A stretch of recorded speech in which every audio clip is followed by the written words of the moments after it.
লাখ লাখ একাউণ্টত সোমাই দিলে টকা আৰু ইয়াৰ লগতে এনআৰসি বায়োমেট্ৰিক আৰু এডিআৰই পৰীক্ষাৰ্থীৰ বাবে ডাঙৰ ঘোষণা। আজি প্ৰথমটো খবৰ হৈছে এটা ভাল খবৰ।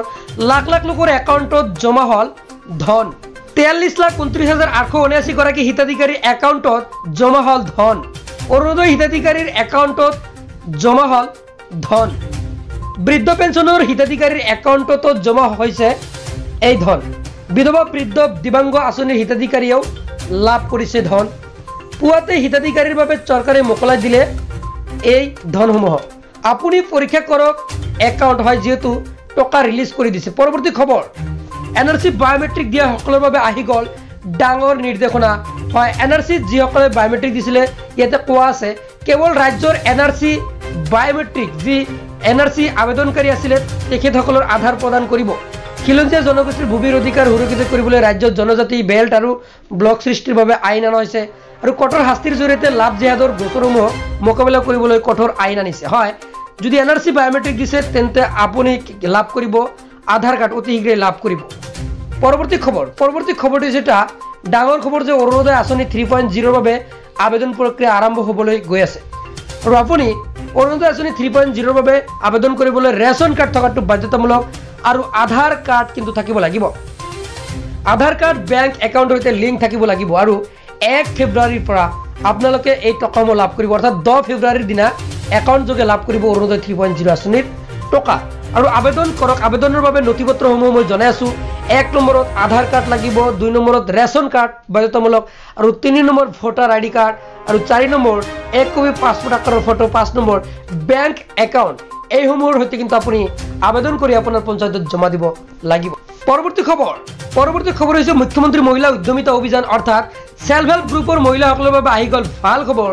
গোটৰ মহিলাসকলে 10,000কৈ টকা লাভ কৰিব আৰু তাৰ বাবে আপোনালোকে কিছুমান চৰ্ত মানিব লাগিব। 19 লাখ মহিলা আত্মসহায়ক গোটৰ সদস্যলৈ সহায়ৰ হাত আগবঢ়াইছে, অৰ্থাৎ লাখপতি বাইদেউসকলৰ বাবে মুখ্যমন্ত্ৰীয়ে ভাল খবৰ দিলে।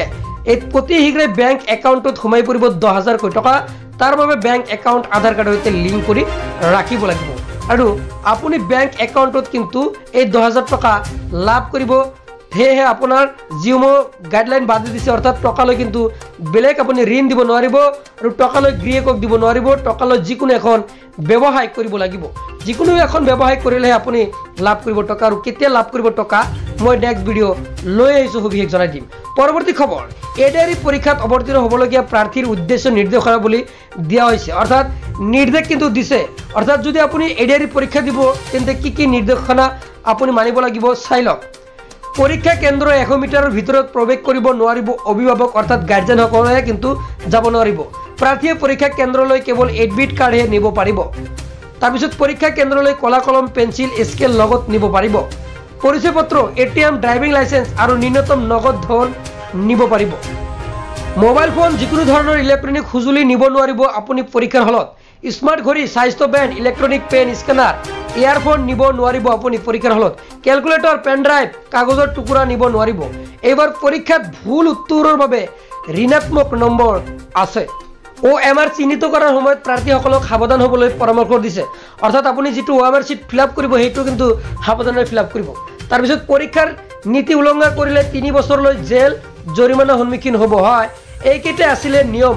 যিসকলে এডিআৰই পৰীক্ষা দিব তেওঁলোকে এতিয়াই কমেণ্টকেইটা কৰি জনাই দিয়ক আৰু ইম্পৰ্টেণ্ট যি কুৱেশ্যন আহিব মই নেক্সট ভিডিঅ'ত জনাই দিম। সেয়ে চেনেলটো ছাবস্ক্ৰাইব কৰি ৰাখি দিয়ক আৰু এনেকুৱা ধৰণৰ নিত্য ভিডিঅ' পাই থাকিবলৈ হ'লে আপুনি এতিয়াই ভিডিঅ'টো এটা শ্বেয়াৰ কৰি সকলোকে দেখাৰ সুযোগ কৰি দিয়ক। আজিলৈ ধন্যবাদ।